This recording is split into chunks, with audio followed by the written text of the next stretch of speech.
बिस्मिल्लाहिर्रहमानिर्रहीम। अस्सलाम वालेकुम। मेरा नाम नईम सजाद है और मैं star 11 real estate and marketing के प्लेटफॉर्म से आज आपकी खिदमत में हाज़िर हूँ।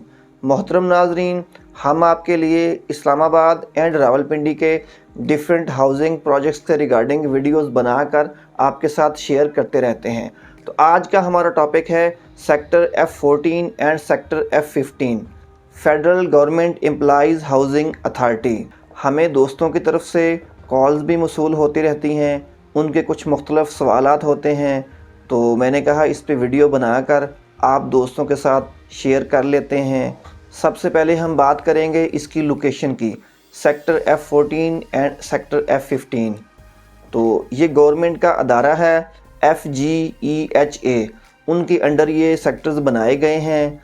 इससे पहले भी फेडरल हाउसिंग ने सेक्टर G13, सेक्टर F14, इसके अलावा बाराको में ग्रीन इनक्लेव 1, बाराको में ग्रीन इनक्लेव 2 और पार्क रोड के ऊपर पार्क रोड स्कीम के नाम से भी बना चुके हैं। Federal government employees housing authority का मकसद ही यही है कि गवर्नमेंट ने ये एक अदारा बनाया जिसमें फेडरल मुलाजमों को जो उनके प्लॉट्स की शक्ल में और अपार्टमेंट्स की शक्ल में उनको ये प्रोवाइड करते हैं। अगर हम इसकी लोकेशन की बात कर लें तो कश्मीर हाईवे वाली साइड से इसके फ्रंट पे सेक्टर G14 और सेक्टर G15 आता है और इसकी एक साइड GT रोड के साथ टच होती है, जिसके ऊपर जो इब्न सीना रोड है G10 और G11 से सीधा आगे जाएगा और G13 और G14 से आगे बिल्कुल GT रोड के साथ तकरीबन टच कर चुका है। तो फ्यूचर में उसकी भी एक्सेस GT रोड तक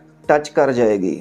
बहुत सारे दोस्तों को मालूम है कि आज से 2-2.5 साल पहले इसकी प्रॉपर बैलेटिंग की गई थी, लोगों को इसमें प्लॉट नंबर्स लग गए थे और उसके बाद इसकी ट्रांसफ़र खोल दी गई थी, जिसकी वजह से इसके रेट्स भी बहुत ऊपर चले गए थे। फिर हाई कोर्ट की तरफ से एक फ़ैसला आया जिसकी वजह से इसकी बैलेटिंग भी सस्पेंड कर दी गई या हेल्ड कर दी गई और ट्रांसफ़र भी बंद कर दी गई। उसके बाद कुछ रेट्स में भी डिफरेंस आया और उसके बाद फर्दर जो इसका केस है वो भी सुप्रीम कोर्ट में लगा हुआ है, तो उसकी पेशियां पड़ती रहती हैं। तो अब जब भी सुप्रीम कोर्ट इसके ऊपर फ़ैसला देगा, इसकी दोबारा ट्रांसफ़र खोलने का हुक्म जारी करेगा और बैलेटिंग हो सकता है कि वही बैलेटिंग दोबारा तस्वर कर ली जाए या इसकी नई बैलेटिंग कर ली जाए।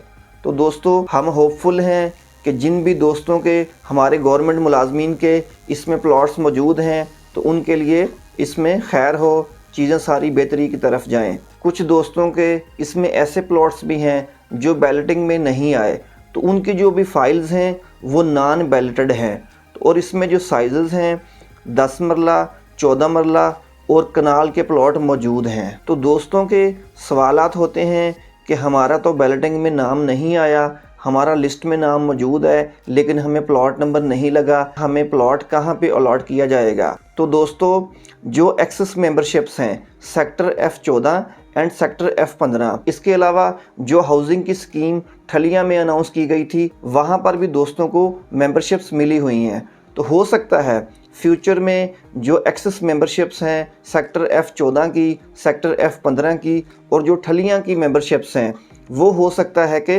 Sector G12 and sector F12 में एडजस्ट हों। तो कुछ हफ्ते पहले federal government employees housing authority ने सेक्टर G12 और सेक्टर F12 की बुकिंग अनाउंस की, जिसमें उन्होंने प्राइवेट कोटा अनाउंस किया, जिसमें लोकल पाकिस्तानीज़ ने हिस्सा लिया, जिसमें ओवरसीज़ पाकिस्तानीज़ ने हिस्सा लिया, लेकिन उसमें अभी फेडरल एम्प्लॉइज़ का हिस्सा और इसके अलावा मुतासरीन का हिस्सा अनाउंस नहीं किया गया, लेकिन रखा गया है। फ्यूचर में जब उस पर वर्क कंप्लीट कर लिया जाएगा तो डेफिनेटली जो फेडरल गवर्नमेंट एम्प्लॉइज़ का कोटा है वो भी G12 और F12 में अनाउंस किया जाएगा। तो दोस्तों, लाजमी बात है जिन दोस्तों को F14 या F15 में प्लॉट नंबर्स नहीं लगेंगे और इसके अलावा जो ठलियाँ की एक्सेस मेंबरशिप्स हैं और इसके अलावा सीनियरिटी बेस जिन दोस्तों के नाम आएंगे वो G12 और F12 में एडजस्ट हो जाएंगे। और दोस्तों, मौके के ऊपर फेडरल हाउसिंग अथॉरिटी ने मशीनरी भी लगाई हुई है, तो ज़्यादा नहीं लेकिन थोड़ी मशीनरी काम कर रही है, चूँकि अभी इनको पाबंदी है काम करने के ऊपर सुप्रीम कोर्ट की तरफ से। जब सुप्रीम कोर्ट का फ़ैसला आ जाएगा तो federal government employees housing authority इसके ऊपर प्रॉपर डेवलपमेंट वर्क स्टार्ट कर देगी। अभी इन दिनों में मौके पे मशीनरी काम कर रही है और वैसे भी इस एरिए में कोई बहुत ज़्यादा प्राइवेट आबादियाँ नहीं बैठी हुई, बहुत कम घर है। मोस्टली जो इसका एरिया है F14 का और F15 का वो मौके पे खाली है। इसके बावजूद मशीनरी इनकी जो छोटे छोटे घर वहाँ पे थे, जो कच्चे मकानात थे, उनको वो खाली करवा रहे हैं। और दोस्तों अगर हम इसकी सेल परचेज़ की बात करें, जो गवर्नमेंट मुलाजमीन हैं उन्होंने कुछ फाइल्स पहले से बेच चुके हैं। वो उस time affidavit and stamp paper के ऊपर सेल होती थी। जब इन्होंने ट्रांसफ़रें खोली उस टाइम जमा करवाई, बट ट्रांसफ़र बंद हो गई। तो अभी भी मौजूदा सूरत हाल में कोई भी दोस्त अपनी फ़ाइल या प्लाट सेल करना चाहे, स्क्रीन के ऊपर हमारे ऑफिस के नंबर्स मौजूद हैं, आप हमसे रब्ता कर सकते हैं। मौजूदा सिनेरियो के अंदर भी आप अगर सेल करना चाहेंगे तो एफिडेविट एंड स्टाम्प पेपर के ऊपर आप अपनी फ़ाइल या प्लाट सेल कर सकेंगे। फिर इन फ्यूचर में जब भी इसकी ट्रांसफ़र ओपन होगी तो जो अलाटी है, जो ओनर है, वो पाबंद होगा ताकि आके वो बयान दें और अपनी रकम का बकाया हिस्सा परचेज़र से वसूल कर सकें। दोस्तों स्टार 11 टीम की कोशिश होती है कि हम अपने क्लाइंट्स को पूरी ज़िम्मेदारी के साथ सर्विसेज प्रोवाइड कर रहे हैं। आपकी कोई क्वेरी हो, कोई सवाल हो, आप हमसे रब्ता करें। सेल परचेज़ करना चाहें तब भी आप हमसे रब्ता करें। स्क्रीन के ऊपर हमारा ऑफिस का एड्रेस भी मौजूद है।